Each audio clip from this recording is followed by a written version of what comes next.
We're now live, are we? We're live. We're live. Good evening and welcome to Broadsheet on the Telly. My name is John Monstrous Ryan, and you're very welcome, particularly Broadsheet readers and commenters and even our trolls. Tonight we have Johnny Keenan back from Edinburgh, who's calling in from Kilkenny, and we've got Neil Curran in from Dublin, and Olga is going to join us with the papers in about 5 minutes. But Johnny, I wanted to ask you, we had Kieran, your friend Kieran Byrne, our butler from Australia, is fucked. On the show last week, and it was great. It was a lovely guy. How was the festival for you, Johnny? Yeah, well, last Thursday you caught me on just the start of it, so it's been a long week, and days go into nights and early mornings, as you can imagine. So, yeah, it wasn't just Australia that was fucked by the end of the week. So I'm happy to be home. Brilliant week, man. Got to see an awful lot. Good friend of mine, Stevie Garland, had his spoken word show, The Predisposed, which tells his story as a young Irish man heading off to the world to bring comedy to the world through many different languages. And he set up the first and still only multilingual comedy festival in Barcelona. So he's been there for years, and then he went on to Brazil. And unfortunately, he was knocked down with MS, PPMS, which is another form of multiple sclerosis. And for the next week, and I was helping out for 4 nights, he was just doing telling his story. Because the spoken word seems to be kind of a genre of its own over there now. Before it was essentially a comedy festival, but now many other comedians are after coming into the spoken word. And Stephen's story sits in nicely in relation to his story of becoming a promoter and working with the biggest comics in the business. For example, he has Eddie Izzard on Saturday night in a 40-seater venue to shoot the breeze, to riff about the comedy scene outside of the stage, all the stuff that happens off stage. Great anecdotes. So I spent most of the week with Steve. We go way back from college in Dublin, and we had the crack catching up. And then there's other guys, Richie Sheehy and which I was telling you about last week. And there's a few other guys. Let me see. Richie Sheehy is from where?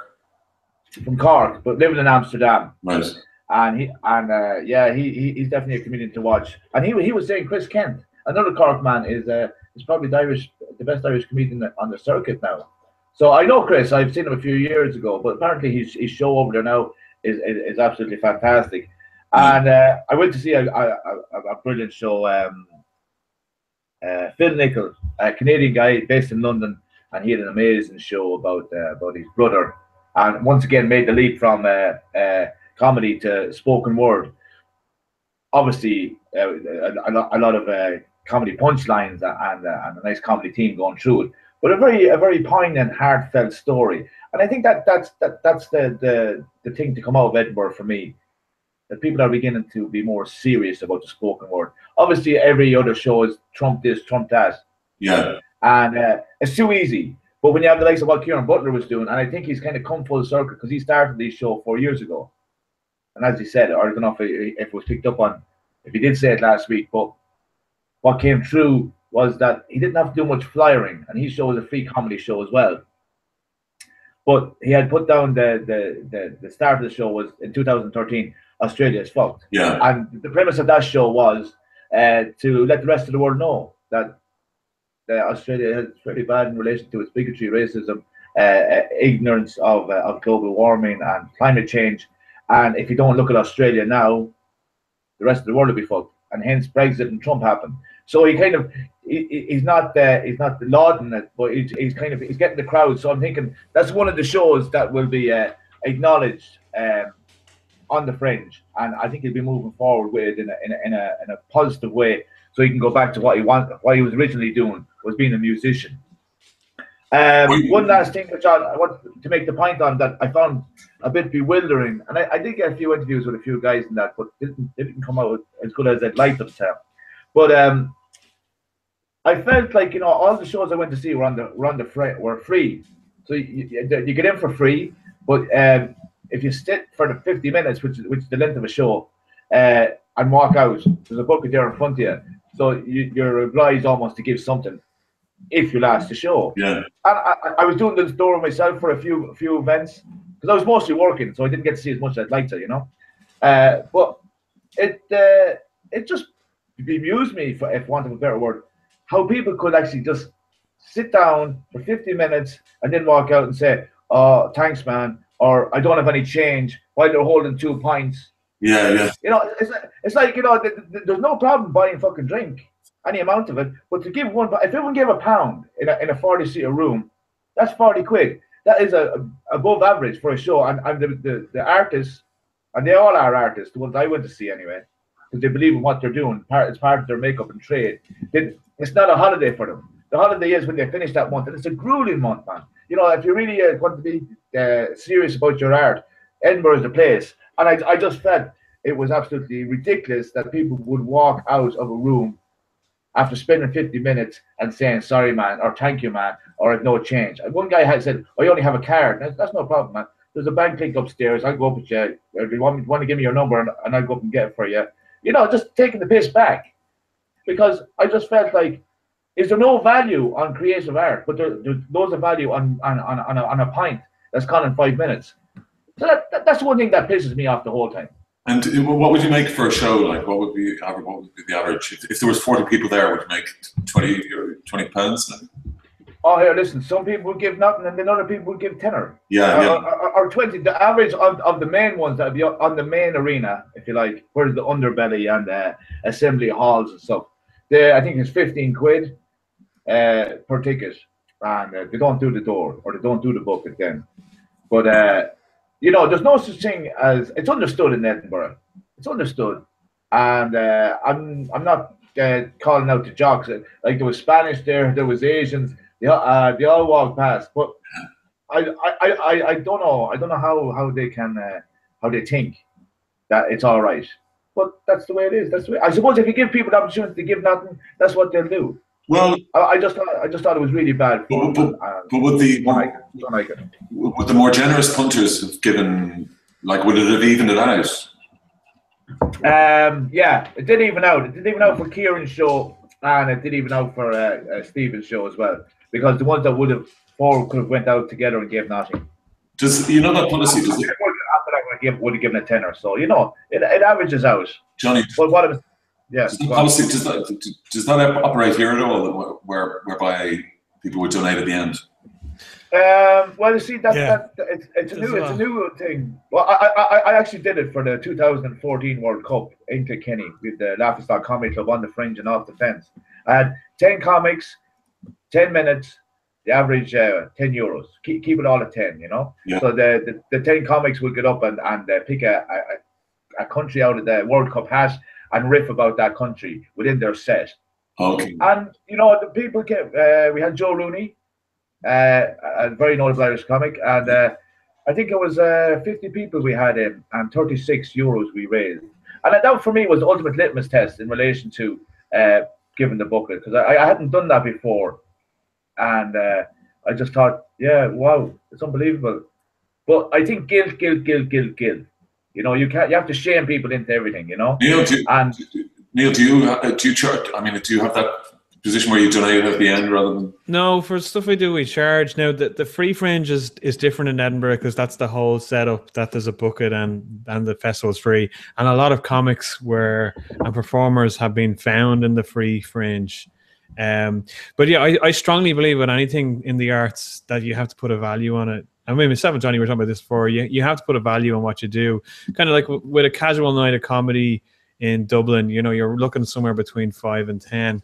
So depending on what I'm staging and where it's on, you know, that price can fluctuate. But, you know, as Johnny said, you know, it does kind of sound tongue in cheek, but people will piss €12 against the wall for 2 pints. Yeah, we'll begrudge paying a few euro cover charge to see a show. I mean, we'd pay what, €12 to see bloody a Michael Bay film in the summer. Yeah, you can go and watch live entertainment, and it's kind of, it stretches beyond that. Like, you see a lot of it in the improv world in particular. People performing for free, and a lot of us do that with some events because it's the nature of the beast. But then when you get corporates, like I get companies that approach me asking if I'll do stuff for free, or do I know anyone who'll do it for free, And like a performance for free, yeah. Yeah, or you know, or some kind of work for free. And you know, it is that thing of it's great exposure. Go fuck yourself. Yeah. You know, which is utter nonsense. And you know, there's occasionally you'll do something if there's a quid pro quo in it, you know. But it just, you know, it's just shocking. And a lot, it's not just the people asking for. I mean, we all have a bit of a neck on us. We'll ask if someone will knock a few quid off a price, but the performers as well should kind of, you know, say, well, you'd pay a plumber to come out and fix your pipes, and you'd pay the movie man the cinema for your cinema ticket. So why shouldn't you pay for your live entertainment? What is the? Go on. Sorry, Jim. Sorry, I knew. I just say, unless it's shite, you should get your money back. So the feeling is when you come out of those shows, Johnny, I don't want to labour the point, but they'll pay as much as they think they want, or as much as they feel they should pay. Is that? It's like reviewing the show with true money. Yeah, and then as well, you know, because Kieran's show is very hard hitting and direct. That was the one I probably seen most of because I was working on it, and it was amazing. Like some people were really offended by what was said, and took umbrage, and you know they weren't paying, and they wanted to know why he said that and this kind. And he was more than happy to give them why if they wanted to really to know. And you know, still at that, like it was an argument. Oh, you can't say that. Like, you know, this moral arbiters as well that actually go to these kind of shows and with their hands folded, you see them coming in and they're not there to let themselves go laugh uncontrollably from a belly laugh. I think though, Johnny, like stand-up comedy can be it can be a double-edged sword. You know, there is an element, and I'm not talking about Kieran in this. There is an element of with comedy where people go for the shock value to just shock and get a reaction from the audience, and it's not necessarily entertainment. I remember I was at a night in the International in Dublin one night, and it was being emceed by a great performer, a guy called Peter O'Byrne. He's an improviser and a stand-up, and so there was some 3 or 4 or 5 acts in between, and the performers that were great. There was some that really stand out. Now it was going back a few years, but at the end of Peter was wrapping up the night, and his I don't know if it was his joke or it was something he came up with on the spot, but he took a notebook out of his pocket and he said, "Okay, let's see what kind of content I can't do now." And he said, "All right, Catholic Church, now to take that off my list. Flying Ryanair, take that off the list." And you know, he literally hit the notes of what all of the other comedians had hit throughout it. You know, so like there's those kind of easy targets, low hanging fruit, and the likes of like that when the scandals were going on, the Catholic joke, and nearly every stand-up comic had a routine about priests abusing kids. That's kind of shit. I wouldn't pay money to see that. I'm not saying it's you know censor or anything like that, but you know we could get drunk and tell dirty jokes. But it's pay someone for. At the moment, it's just Trump on with the comics. I mean, the American ones. Yeah. Well, like you know, it's kind of like at the stage when 2003 Bush was in, or Afghanistan and Iraq was being blown up, and there wasn't much more you could say about Bush in the comedy thing, and then Obama came and Trump. So it's almost gone. The real comedians, I call them, don't touch this stuff. They might. Kieran's got a little ditty about it. And one of the lyric is, "What's the point in being intelligent when ignorant cunts outnumber me?" You know, and that seems to be like, John, don't be offended by the C word. You know, these people are very strong. They're the ones in America now that's holding up their Hitler salutes and all that kind of stuff. And they're dictating the news, basically. And the President of America and the President of Prime Minister of Australia are endorsing these kind of people. So what's the point? You know, and another comedian, Reginald D. Hunter, says, why do we have to slow down for stupid people to catch up? You know, so there has to be, the bastion of free speech has to exist in a comedy club. So it should be like, you can say whatever you want, because it all has context. So when people write reviews and they complain to radio shows and stuff, they're just offended by one particular thing. But when you actually think about it, these guys have sat down for 8 months and honed this show for an hour. So people getting offended by one thing or another. They have to look at the whole thing in context. And that's what deeply annoys me in relation to, you sit down for 50 minutes. These guys have worked their ass off. for this show, whether you like it good, bad, or different. This is what do you give? What averages out? £1, at least £1. If everyone's okay, yeah. Okay. You know, that's nothing. You know? You're still on about the money, Johnny. I was talking about. Is it? I mean, it's saturated with Trump, isn't it? The stand-up comic scene. I mean, yeah. Obama was a quiet time in joke's terms, wasn't it? You can't really make parody of a parody, though, can you, Johnny? No, that's a good point there. Yeah. That's exactly what I said to Butler. Tim Mitchum. Tim Mitchum, yeah, the Australian satirist with the keyboard. He's actually after doing a parody of Butler's parody, and obviously, you know, he's a lot more known, so he's got 1 million hits. So I was talking to Kieran about this. What's the thing about Tim Mitchum doing a parody of your parody? And yeah, so he was delighted. Like, you know, Tim Mitchum is on the bus as well.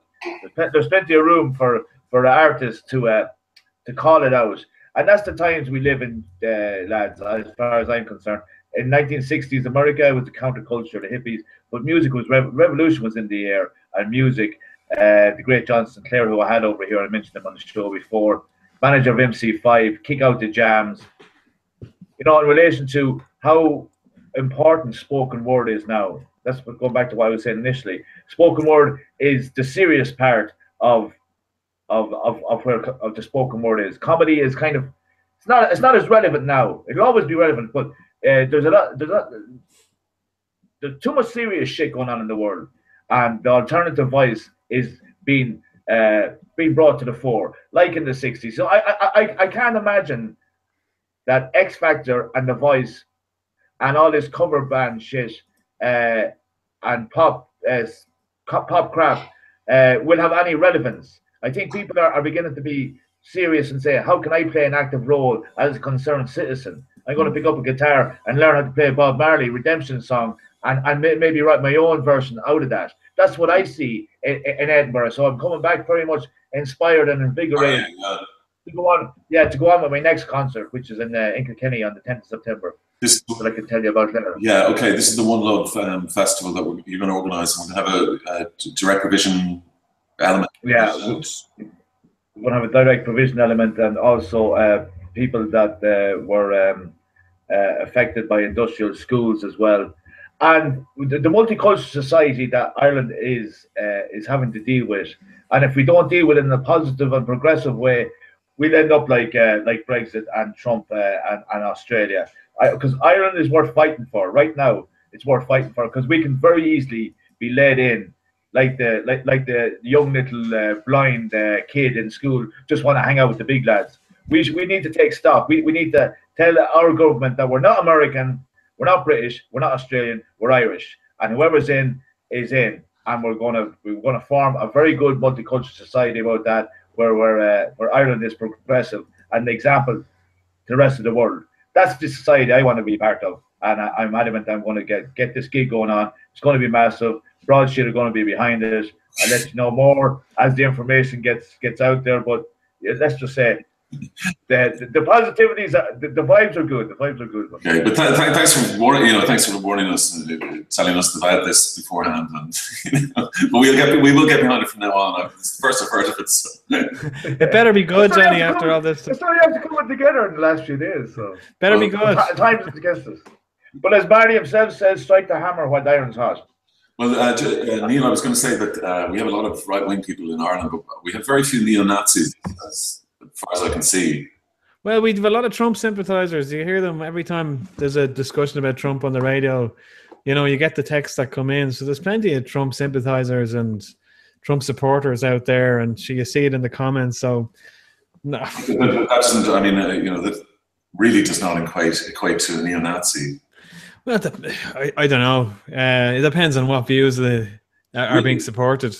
Really? Wonders never cease. Wonders never. With the internet and the anonymous commenting, and text being sent to radio stations, it gives people a voice without repercussions. So, even there today on News Talk with the latest babblings from Trump, and some of the texts they were reading out, they were getting in from listeners just beyond common sense. There is, we're all for. Give me an example now. Well, you know, I guess the common thing is that, oh, it's so refreshing to have somebody speak the truth and say how people really feel. You know, that's come up a lot, which is concerning. Do you mean about just about Charlottesville? Do you mean when he said that it was left and right? Yeah, this kind of, and you know, there was when he gave his first speech and he didn't condemn it. Clearly, you know, he took his notes out of his pocket. He was clearly giving his speech that he had prepared.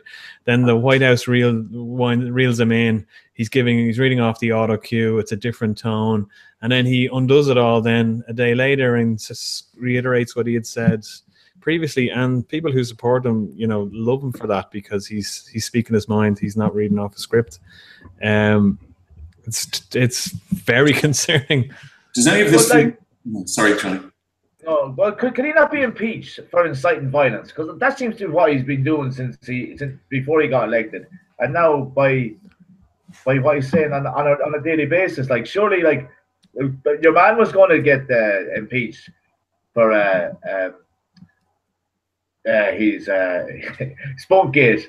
Clinton. No, he was never getting impeached. He's never getting impeached. Trump. No, the Republicans still support him. There was a poll in one of the U.S. News sites where he still has the support of the Republican Party, even though they are vocal about their dissatisfaction with some of the things that are happening. So it's a long way off before he can be impeached. Neil, or Johnny, do you feel that there's elements of controlled opposition here in these riots? Do you feel there's any influence of outsiders like Soros and all that? I mean, do you feel that this is about Trump's victory rather than race? That this is about getting Trump out of the White House and they'll use any means necessary, including getting behind this kind of these sort of protests and mayhem, you know, kind of causing chaos on that front for him. What do you mean? As in these are just? I don't want to put words in your mouth, John. Do you mean like as in there's more to it than just what's on the surface?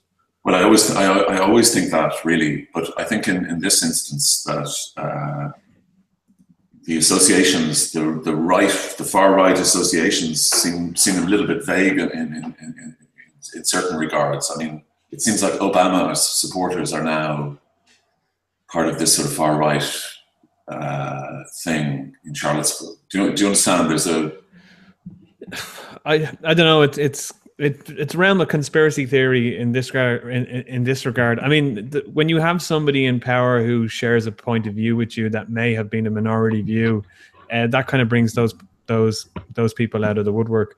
And if you look at raw video footage of people at those demonstrations, you know, they're clearly chanting that Trump is their leader and that, you know, he's giving them their voice and stuff like that. So I don't know. I think we're risking getting into conspiracy theory territory. That's not to say, like, clearly the media has an agenda here. You know, they're gunning for blood with this guy. But there's no, in this case, while I usually shudder at the thought of saying it, but there is no smoke without fire with Trump, really, is there? He, you know, all of the attention we get on political matters in the US has just centered directly around Trump since his inauguration. Yeah, but I mean, it's a bit like Brexit. You know, the people who lost can't get over the fact that they lost. Yeah, like they literally cannot move on. They have to fight. Yeah. Move on, but engage. I beg your pardon? Move on, but engage. Like, the conversation has to keep going. But, like, you know, there's organizations, and I don't need to call them out, but you know who they are, left organizations that refuse to give far right groups a platform. But I've kind of always been against that. You have to have freedom of speech. And if these people are as bad as they're meant to be, and as they are, I agree they are, they'll dig their own hole. But you do have to give them that platform to speak.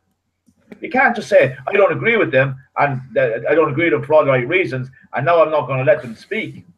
That's bullshit. You mean when freedom of speech is resulting in violence and people getting hurt, you know, there's a line has to be drawn somewhere. The freedom of speech without consequence. That's Jinx, is it? Jinx disagrees with me, does he? But Neil, no, someone at the door. Yeah. All right. The man, yeah. Don't answer. Neil, I mean, you've got the entire American establishment still against Trump. The entire media establishment, pretty much. They have pockets like Breitbart, and maybe bits of Fox. I mean, do you think you were getting the full picture? You never get the full picture. But yeah, bear in mind, like you mentioned, Brexit comparisons with Brexit. Brexit was a 52 to 48% vote on a campaign that wasn't as strong as it should have been and could have been. And the consequences to Ireland and to Europe as a result of this, are potentially catastrophic in many regards.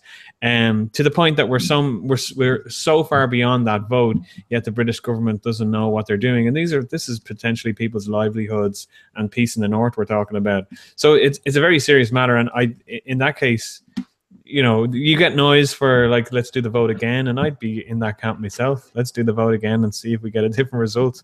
We did Europe did it to the Irish enough over the years with different treaties. But that wasn't seen as a good thing. Oh, I know, yeah, but Brexit isn't a good thing either, and it doesn't take someone with a degree in economics to know that.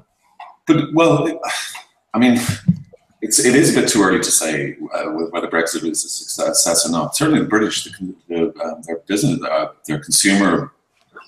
But it's not a success. They're hemorrhaging. They're already losing companies. Companies are packing up and leaving London, or they're shipping bases to Dublin, to Frankfurt, to Belgium. Recruiters now recently in the last week in London have been talking about how talent is now looking at other options. They're not seeing migrants from other countries, high skilled migrants from other countries looking for positions. Well, actually, there's two elements to that. Some are looking for a move and are looking to see what the future with visas hold, but others aren't looking at all. So we're already seeing impact. Look at sterling versus euro. That continued uncertainty. We're going to reach parity with sterling at some point. So there's no way I would be considering Brexit anywhere near the realms of being a success for anyone at this point, particularly the British. Well, yeah, I mean, Brexit hasn't really started. That's the thing, and it's but it has. But that's the thing. It has. You see, it has from the moment the vote passes, because whether we like it or not, the markets are reacting to it. The currency market has reacted to it, and the job market has reacted. So even though the formal negotiations around what Brexit means haven't happened, the repercussions of just wanting to go there are having an impact. But doesn't that tell you something about the EU project? That trying to leave it was impossible for us. Britain are trying to do it, but why would anyone want to leave something that's something? Why does anybody want to leave something? Well, why can't they just have let that be their decision and not be, dragged back and and then insulted and abused? I mean, this Brexit is damaging the EU project more than it is damaging Britain, in my opinion. Time will tell on that one, John. Time will tell on that one. When you look at what the Europe has done for Ireland and for other countries that weren't the Germany, France, and UK of Europe, it's been a highly progressive movement. And the Telegraph, I think, had a headline today about Ireland needs to leave Europe as well and follow suit. I just feel it's nonsense when you look at. Okay, but don't characterize that as Johnny's, sort of British splendid isolation. Or it's a lot of this is fear around Brussels. These people representing us. I mean, Neil, you said that they've been very progressive. We have a debt that we've taken on the entire European banking debt. But that was more than just the IMF had an involvement in that as well. So that's not just Europe. And yeah, I agree with that, but that's not perfect. But it's like your own family. If you have a disagreement with someone in your family, you don't say, right, I'm renting myself, I'm changing my surname and I'm leaving. There's... If overnight I owe my brother 60 billion. And he wanted it, with interest. Well, sounds like your brother's a bad businessman if you owe him 60 billion. Well, I agree with that. You're corrupt, John. Huh? Oh, you're like Ireland. You're corrupt. But I don't think it's fair to say that the Ireland is corrupt no more than this John is. Like the bottom line is that we owe Europe nothing, Neil. I'm 100% convinced of that. Neil, yeah, sorry, Johnny. I want to pin. And the way Britain wouldn't go back, Britain wouldn't take its lead, and this is where Britain has the problem: its ego, as the Germans and the French do. The Germans and the French and the Dutch and the Belgians and the Spanish and the Portuguese, to a lesser extent, are loving Britain's situation now. They want to see them grovel, and because Britain is a colonial power, they don't grovel. They just say, stiff upper lip, this is how we're dealing with it. And they're not dealing with it. And it is actually a show-off, if that's the right term. I'll say it again. Why are we in a club that behaves in this manner? And why are we party to this behavior? Well, there's elements that aren't good. There's no one's denying that. But look at the financial improvements we have received. Let's forgetting about the bailout, which I actually abhor it being called a bailout because it was a loan because we have to pay it back. So who's benefiting? But like, look at the infrastructure investments we've had from Europe over the decades. Sorry, can I just interrupt you? I have to. Olga is locked out of her house. She was on her way back in from a shift in town. Not a shift, doing a shift. Showing coppers. Working a shift. And tragically left her keys back in Cork and is locked out and cannot get hold of her housemate. So probably going to have to do the papers, but we could make up what the papers say for tomorrow. Well, it's all sadly about Barcelona. Just to get back, Johnny, you were saying just before I interrupted you. Or Neil, sorry, you were saying before I interrupted you. I've lost the train of thought now, but we've had financial support not as well over the decades in our own infrastructure as a result of Europe, plus other benefits that Europe has brought. There's lots of problems with the EU project, but that's why it's called a project and not a solution. And there's a lot of progress being made over the decades, and I just fail to see. We haven't seen any kind of war or conflict in Europe in member states since the formation of the EU. I just can't fathom how the negatives outweigh the positives. That's supposing that there would have been a war had there not been an EU. I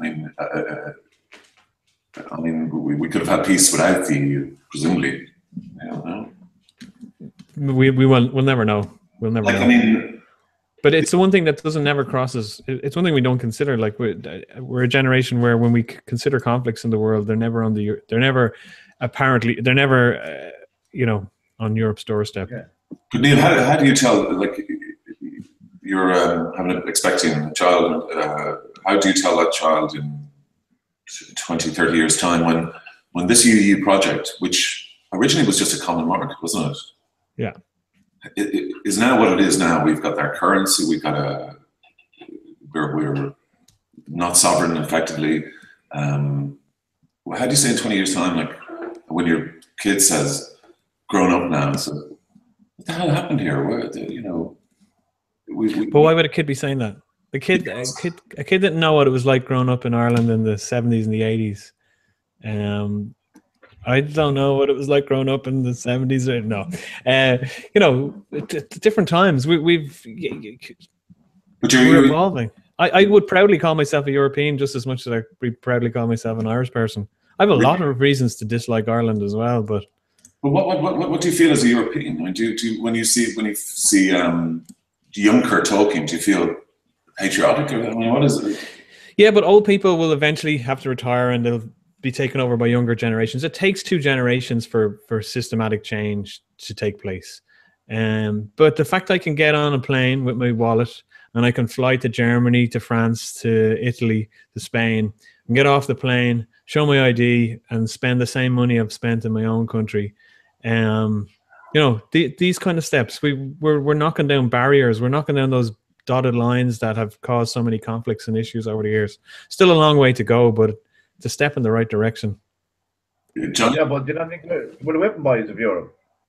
That's because but sure. In 1973, when Jack Lynch went over and became part of the EC, the big boys in Europe seen him coming. Some annuities for your farmers if you give us your coast. So that gave them the fishing rights around Ireland. That's our biggest industry. It's not our farming industry. That's where they were getting all the annuities. The farmers are getting well looked after. In relation to businesses, you know this yourself, in relation to the bills and all that, we can't do it, lads. It's EU regulation. Everything's coming from the EU. Our government is doing nothing.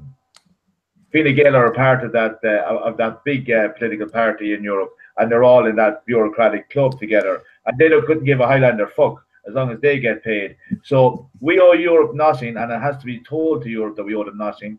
And also that 13 billion that's still going around that our Irish government want to pay to Google or Apple is a fucking joke.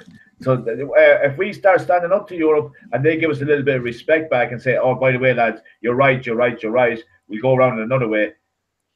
So that's what they should do. Well, if they do that, then I'll be all about Europe, Neil. We need to stop voting for. We need to stop voting. Taken for a ride by Europe. But we need to stop voting for Muppets who aren't defending the case. I mean, as much as I dislike Leo Varadkar, he showed the firmest line of any politician in recent years when commenting on Brexit and Ireland's need and Britain needing to. There's that strange science fiction noise again. It's just me. Can anyone else hear that? But like Varadkar's comment about Britain needing to get their act together, I don't like the guy, but fair play to him for doing that. We need more politicians that are able to fight our corner. We could have got a way better deal with the I don't know what the hell that noise is. That's you, Johnny. I think you're doing. No, it's not. Well, I don't know. I can't hear it. Maybe it might be me, but I can't hear it. I think when you touch your mouse, it happens, Johnny. Something happens when you touch your desk.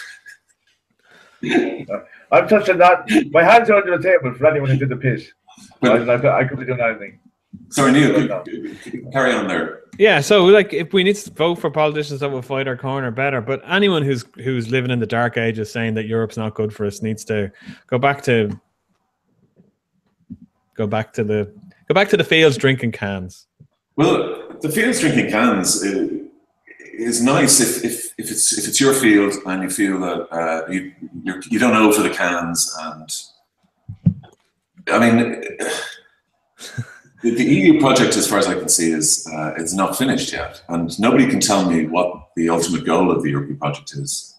And as I say, 30 years ago, the goal was simply, ease of access and trade.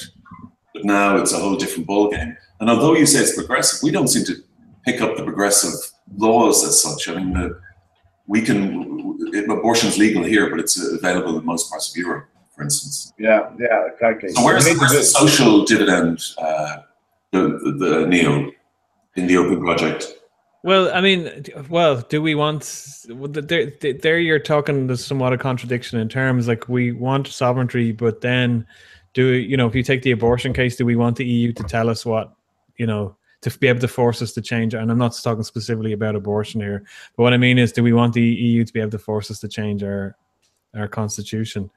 We still have to retain autonomy over that ourselves as a people. So we hand over our economy, but any of the good stuff socially, the liberal dividend, we don't get the progressive dividend, we don't get it all. We can veto that. So it's not really designed for us. I mean, it seems to be designed for our banking system. Well, I'm sure there's a figure somewhere on the internet. There's billions that we've been getting from EU budgets since the 70s as a result of being in the EU. Like that, as I said, has gone into infrastructure and things like that. Yeah. Well, I mean, I think it's the same really with Trump. Anybody who's not anti-Trump is seen as practically a neo-Nazi at this stage. But that's the thing we have to avoid, though, John, is this thing of black and white. Like there's no, just because someone is pro-EU doesn't mean they can't. They have to dismiss any of the flaws or weaknesses of it. And if someone's anti-EU, it's like religion. Extremism on any end of the spectrum isn't healthy and isn't doesn't allow for discussion. Okay. So I'd just be careful about saying just because someone, you know, I wouldn't compare it with the fascism that's going on in the States at the moment. Well, let's look at this a little bit better, a little bit harder. You didn't answer my question about where does this end? Where does this project end? What's the ultimate goal of the EU project? Can you answer that? Nope. It may involve them enforcing their laws on our country. How would you feel about that? Well, you're asking me to answer a question that we don't know is the right question in the first place. I know we're getting more embedded with Europe because we're taking a position against Britain.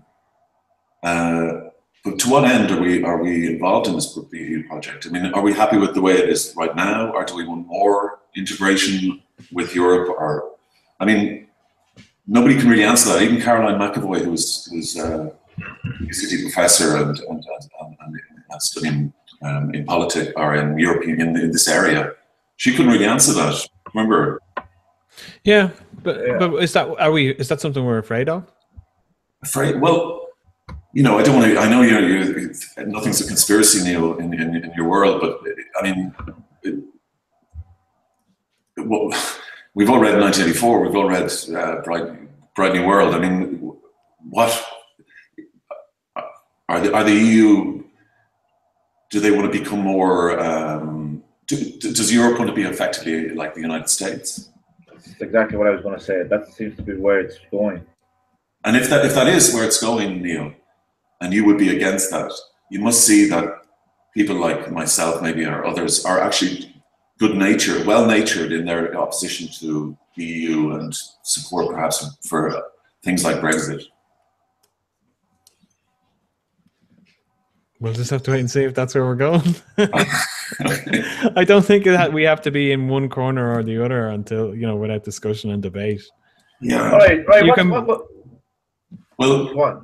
So what's this new world order then? Is that a conspiracy theory? We have to ask Jim Core when we get him on the panel. Yeah, that's dismissed. No. These people that would have been on about this new world order, apart from Jim Core and David Icke and more in-tune people like Chomsky, for example, John Pilger, you know, you can't discredit them, man.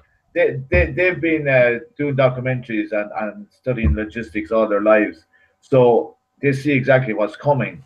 And America has been building itself for a third world war since the Second World War finished. Been letting on there the big brothers of the world, but in actual fact they have had more coups and more invasions than any other country in the world. And this is why I get pissed off with Ireland's stance in relation to foreign policy. It's American foreign policy that we are after, and we can't take a lead from ourselves because we're in between America and Europe. And that's too scary of a place. Okay, it might be safe, but it's definitely not a neutral position in which way Ireland should be. And if you look at the likes of Iceland, and I don't know, John, you might be able to give us a little bit more information, but Iceland seems like a very safe place from where I look, and Switzerland even. And I know that they're completely on the side of the imperialist European countries. But Britain, where they are now, outside of Europe, is an interesting place because Sweden are there as well, and Iceland's there, and I don't know if Greece are getting there. But you know, the people that are breaking off from Europe, I don't think it's a bad thing because these economies, I don't think there's anything left in Europe. If we owe them 64 billion, they obviously have fuck all themselves to go on. if they're relying on us, I don't know. I just see businesses being squeezed, and there is one or two industries, agricultural and IT primarily, that are getting the benefits of Europe. But I don't see anything else happening in relation to it's a bureaucratic system, and it seems to be squeezing the marrow of the bones of the European countries outside of the main ones, which is Germany and France. Just to pick you up on one thing, Johnny, Sweden is a member of the EU. Obviously, they don't use the euro, but they are a member of the EU. Yeah. Well, like, that's what I meant. They don't use the currency. Well, you travel around, Neil. No way. You travel around. I mean, do you feel a great love? Do you hear and see a great love for the EU project, the EU as an entity?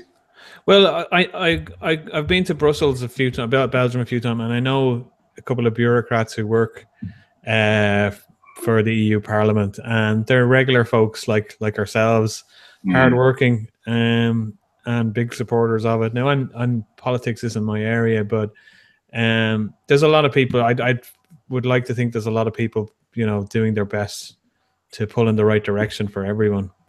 But I don't disagree. It's far from perfect, but we have to work on a progressive way. And if it gets to a scary point, then we can rethink our positions. But I don't think we're near that yet.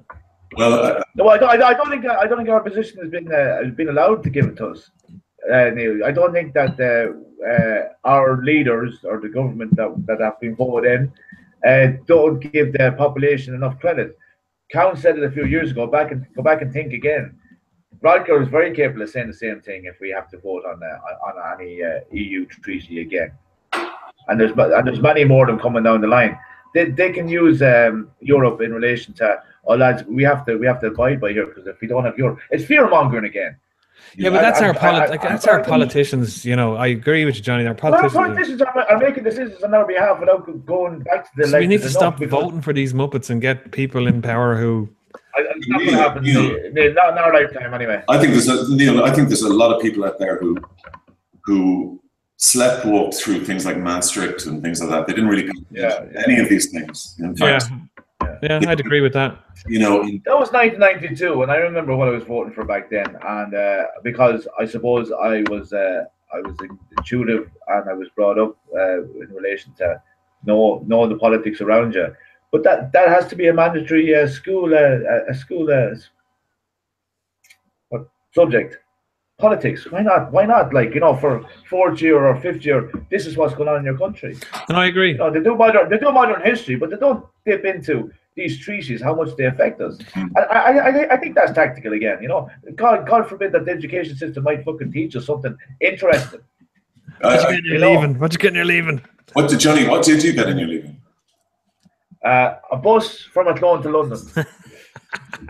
Neil, I didn't use collector. My father collected my leaving cert result. Johnny, Neil, I asked you earlier what you got, but you don't remember. I can't really remember. I didn't blow my photo wasn't in the Times. That kind of shit pisses me off, because school was tough for me, as I imagine it's for many kids. I know it's different now. School's very different now. But, I take my hats off every year to the kids who struggle through school, and they're not going to get their picture in the paper, but they get it. They get a result and allows them to go on to whatever they want to do next. And that's who I take my hats off to. I must say, sorry, Johnny. I'd say you got a few A's, John. No, I have anxiety. Like, I had huge anxiety as a kid, particularly around exams, and I was very mediocre. I'd scrape. Same as myself. Like, I've seven subjects. Studying 7 subjects. In England, they do 2 or something, and I concentrate on 2 of them. It's a load of shit, man. Even the fear for 2 weeks after 6 years, everything compiled into 2 weeks. It has to be continuous assessment. We see the problem. I don't know what it's like nowadays, but we used to treat, maybe we still do, kids like filing cabinets for most subjects. The amount of information they can retain and regurgitate earns the mark. Yeah. And there's I suppose that we don't see enough focus on problem solving and creative thinking, which is unfortunate. Johnny, that's whenever you touch your desk, that noise happens. I only started touching it there recently. Don't be scaring me for this song. It stopped. I found the leader. What is you doing? Is it? I don't know. I can't hear it, John. It must be me. If you can hear something, it must be coming from me. But I can't hear it. Okay, it might be jinxed or whatever. It's like a car. It's like a car is driving by. Neil, Johnny, I had a really poor leaving, and I had a fairly poor inter as well. I just couldn't crack the exams or the formula, or whatever that formula is. I think like the sons and daughters of teachers do very well in exams, because I really do believe there is it's quite easy to crack the leaving as an exam, like decode it. But if you're a guy like myself and Johnny, who probably the nerves get to me in a huge way, performance sort of anxiety or whatever, and like in one day, 2 weeks, as you say, can ruin 2 years. But you'd like to think that that the system has changed, because back then it was like one size fits all. Learn it, repeat it. And if that's not your aptitude, I'm not saying like, I'm not putting a label on myself, but my concentration levels would be very low. I could read a book, no bother. I could go 50 pages and I go, what did I just read there? So, but I could do it time and time again, and I'll get it eventually. But there has to be, and I don't know, what's the condition now? Dyslexia. Dyslexia wasn't known. I don't have dyslexia, but an awful lot of people that I did go to school would have had dyslexia, and they were treated like dumb. So I think we've moved on. We've definitely moved on with that. That's the schools are very good about stuff like that nowadays. But just I remember in school, we had a teacher. We were religion class. There was a point in religion class where they stopped talking about the Bible and start talking about morals. I can remember a class where we had a teacher that was very well respected because there was a rumor that went around about him rescuing a kid from drug addiction and blah, blah, blah. But he told us if we looked at our willies, we were going to hell. If the thought of you masturbating, and that's it, damnation forever. And you're a child, you don't know any better. Fortunately, there was no abuse or anything like that went on in school. We had another day where we were being taught about abortion, why abortion was wrong. And it was a female teacher, and she was just a lay teacher. And the analogy that was used in the class to teach that abortion was wrong was a story about a woman gets pregnant and she already has a 5-year-old son or something, goes to her doctor and inquires about an abortion. And the doctor says, I have a better idea. How about we kill your 5-year-old son and you can start afresh with the new baby? And no word of a lie, that was the story they used to justify why abortion was wrong. Like, that was what school was like back then. So you don't know any better as a child. But I remember hearing that story, and like, I was a very introverted teenager. If a teacher told me the sky was green, the sky was green. But I remember hearing that in the class going, that doesn't make sense to me. But that was school back then. I friends who are teachers now, they're good people and they have a lot of positive things to say about the education system. So I hope kids don't go through what we went through. Yeah, it's amazing that 30 years on from my leaving anyway, it's still the same, effectively the same leaving. I know the points thing changed this year, did it? It's a new grading structure, yeah. So it makes our points better, does it? Because I think there's more. If you're doing higher papers, you get more Brucey bonus points. I think that's what it is. And I'm not 100% sure. When we were doing it, sorry, I'm not saying it's the same age. But did we have a point system as well? We did. It was points reps. But it was points, yeah. So your A or your A1 if you had the ones, and then it was like the rat race then for college. So I knew a guy, and he was mad about medicine, absolutely mad about it. He was in the same year as me, mad about medicine, and he used to call into the doctor for a bit of work experience and everything. We all thought he was mad, but he used to read medical books. But when it came to the general subjects, history and geography, terrible. Wasn't great at it. And of course, he wouldn't know not a hope in getting medicine. So he ended up going a different way, where he got a degree in a medical science in the UK and went on to become a doctor. And he's a very well respected and decorated doctor in Ireland now. But he wasn't good enough on the point system back in the day. I hope that kind of nonsense has been done away with, or as I don't think it has. I think it's as I say, the people who know the system really know how to work that leaving cert, and they know how to get their kids through that system in a way that us mere mortals haven't a bloody clue. I didn't even know how to do an exam. You know what I mean? But that was the thing with career guidance as well. I remember career guidance was, I got 20 minutes with a teacher. And then as a family, we lived abroad, and we were doing we went into an English school that did the O levels and A levels, and career guidance started in first year. Not just a token gesture by sixth year. When I see kids and teenagers nowadays and they know what they want to do, I have great admiration for that. I also hope that they don't change their mind. But geez, I didn't know what I wanted to do till 2 weeks ago. Yeah. Well, that is the problem, isn't it? I mean, you're 4 years into a course or something, and you don't. It's not for you. Yeah, there's a lot of pressure there as well. You know, my Johnny is doing this, my Mary's doing that. That was the thing as well. You know, if your child was in university, you know, you had a lot of bragging rights as a parent, because most of our parents didn't go to third level college, so that was the be all, and that was almost like they've achieved something now. The kid, everyone's happy.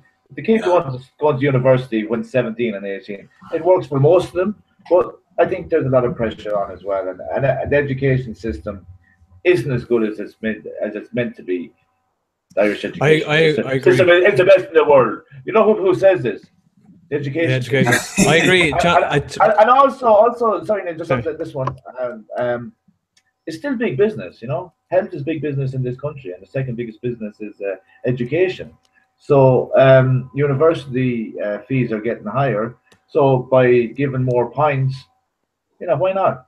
Why not get more people into college as long as they're paying? Yeah, it's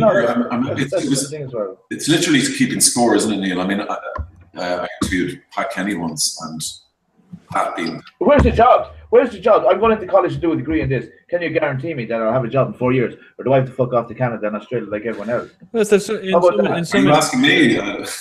No, I'm asking the education system. I'm asking the students to get themselves organised in relation to fighting for their rights, because no one's going to give you anything in this country. That's very clear. So students need to stand up and be counted. Sorry, because to be honest with you, I'm not doing much else. Get into science. Yeah, I was going to say, when we were moving abroad, I was going in to do the equivalent of fifth year in the English system, and my brother was going into first year in secondary, and my sister was starting primary, and all of my teachers told my parents that, you know, this was, again, the education system at the time, said, oh, the Irish education system, one of the best in the world. Neil will be flying colours, blah, blah, blah. And one teacher said to my parents, Neil's going to struggle. Out of everyone in the family, Neil's going to struggle. And, of course, you know, the majority rules. They're like, that guy's talking nonsense, and he was right. Yeah. And they were streets ahead, not just in terms of what was being covered, but also the maturity of the students. That was, I guess, the biggest culture shock for me. Now I wasn't in England, I was in Africa, so it was a mixed school in terms of nationality, culture. It was the first day in school, and it's a mixed gender, and I wasn't prepared for that as a young naive Irish teenager. But I was blown away, not because they were streets ahead in terms of their content, but the maturity of the students just was. I just couldn't cope. I struggled.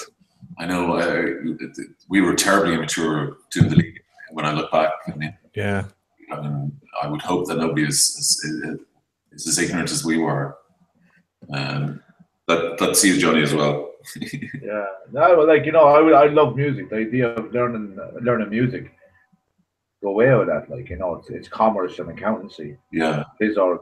Oh yeah. You know, why would you want to be learning music? I meant to say that the Pat Kenny thing was that Pat knew exactly what he had got in his leaving to this, like the actual point, like you can retell exactly what he got, and that he'd appealed one result. I mean, he got an amazing leaving, but he appealed one result, and it got him like a point X. I mean, some people take it very, very seriously. If you read Bob Geldof's biography, this is it. He phones back from his. It's not it, yeah. He phones back from a phone box in London to get his results, and it's heartbreaking. Yeah. Fails, leaving, and honestly, the devastation. You almost feel, you know, like the heart just breaks for the guy. Everybody's gone back to college or gone back, and he's like left in London with, you know, no leaving. Yeah, well, that was me, John. That was me as well, actually. And I read Geldof's book when I was in Barcelona in 2004, and that was a very profound part of the book that I felt like, me too. And London was where it was at, but I still came back and did a music course in Ballyfermot. Yeah. But like the leaving cert is what it is, but it doesn't define you. No, Nor should it. definitely doesn't. No matter how much the system thinks it does. Young people tonight, tomorrow, whenever should just sit down and analyze. Well, I can go anywhere in my life, Well, you know, and like there's many different angles to take, many more roads and paths. It doesn't. yeah. You know, if you did a shit leaving cert, you know, you shouldn't feel too bad. Well, there's an argument. Other options should be shown to you. Yeah, there's an argument. There's an argument, Johnny, that Geldof's failed leaving begat Live Aid. You know, it's probably motivated him to just do something earth-shattering. You know. Yeah, and you have to. I with a situation like him, you have to look. Or I'd be interested in looking at the support network he had around him at that time. You know, that enabled that, because you know, if your family isn't very, you know, you hear a lot of people. I was very lucky growing up because my mom was an actor, so I studied film in Ballier. Johnny, flying the flag for senior college, Ballyfermot. I studied film, but I know if because my dad. Ballyfermot came before Christmas. I'll be talking to you about that. Yeah, my dad came from the business background, but I was quite lucky that my parents were supportive of that. But I imagine there's many families that where the young people want to go into the creative side or study something that wouldn't be viewed not to put food on the table, and they might be talked out of it. So yeah, it's to have the right support around you. Yeah. Say again? School in Africa. I missed that. Where or what? Where did I go? Yeah. Where in Nairobi in Kenya. Wow. A school called Hillcrest School. And was that like mixed race? Or? Yeah, it was. So there was a lot of expats. So it was a mix of everyone, nationalities from all over. Irish was in the minority, and the teachers tended to be either British teachers, or Kenyan teachers. It was a wild experience. But as I said, the maturity of the students was streets ahead of where I was. I remember one day there was a guy. I only found out recently. This guy went on to become a celebrity chef. I bumped into a friend from Nairobi recently, but there was a guy in the class and he was the biggest messer in the class. This guy would tell stories about the messing he'd do at 16 years of age and what he used to go off doing at the weekend. And you'd go into and be sitting at the back of the class. Now the class sizes were small. That was great. You have 16, no more than 16 in the class. And when I remember the first day I was doing geography, the first class, and the teacher walked into the room, and it was a female teacher, and used to what the female teachers endured in the all-boys school that I went to. I remember my first thought was, well, I guess I'm not going to learn any geography this year. But people paid attention and they studied. And I said to this guy who was the messer, I said, I don't understand, like, you know, the stuff that you go off and you drink cans the weekend and you're rolling beetles across the field. But yet when you're in class, you don't bother the teachers. Why is that? Why do you not mess in class? And he says, well, I don't want to be repeating school forever. I just want to get the work done. And, you know, that was alien to me as a child. Yeah. You confined your messing to the class? Say again? Were you a messer then? No, I was shy and introverted. I was terrified of my own shadow back then. I was very, very shy. The elements of bullying as well. Really? Were you being bullied? Yeah. So yeah, I mean that was total culture shock, but it was great. It was character building. Yeah, like the power of one. Huh? You know the power of one. The South African film. I haven't seen it. Yeah. Neil, I was thinking that this week there was an item on there's always an item on social media bullying, but I mean, good old fashioned bullying was just horrendous. There was nothing. You were told to tell the teacher, and that made it worse. That made it worse, yeah. If you told an adult, it made it bloody whole thing collapse on you because you were a snitch. Number one, you were, you know. It was a total stigma. Like now, it's so different now. I guess it's a lot more in the open. But Jesus, back then, you were told to man up half the time. Do you know? But Neil, in the long term, I was thinking that, my God, I'm glad I wasn't a bully in school. I was thinking, how must the bully feel now? I mean, you know, you say you were bullied, Neil. I was bullied out kind of outside school, and you know, by whatever, you know, we were all bullied, I guess, at some points in our life. But I often think of the bullies and how they're coping now. You know, how they're dealing with. Yeah, and everyone has their cross to bear, I guess. But But I think it gives me a bit of solace. I'm sure it might give you a bit of solace. It can't be easy for them either. You know? No, I certainly wouldn't be the type now that would hold grudges or wish them. I did. Like I held a grudge, I would plot these people's demise. Oh, at the time, like, geez, I remember lying in my bed at night as a teenager, plotting ways of taking them out. I know. I go to London, I'll make a fortune, come back, and yeah, I'll show these bastards when I'm picking up that Oscar. After graduating Ballyfermot, and I'm picking up that Oscar. You're halfway there, baby. Halfway there. Well, I think we've gone way over the time. It's sort of. We just started late. We did start late, and we have a depleted panel. We're missing a lot of people because of the holidays and whatnot. If you'd like to take part in the show, join us any Thursday.